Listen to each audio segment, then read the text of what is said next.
料ガチャ来ました。あと10回無料。クリスタル0個で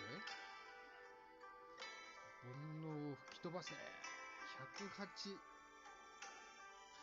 連なのか。なるほど。引きますか。はい、引いちゃいます。108連。108連というのは煩悩が吹き飛ぶのでしょうか。からのピーク。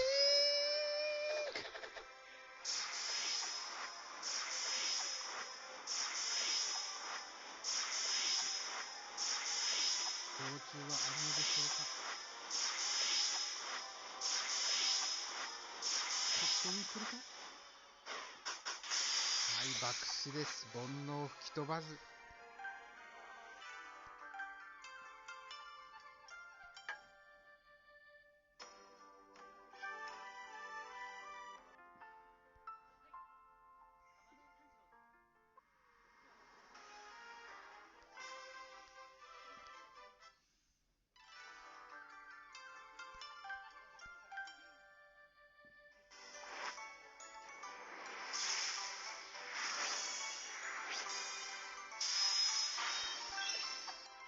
なるほど。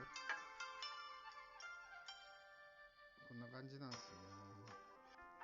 僕歌うのは結構好きなんだ。はい。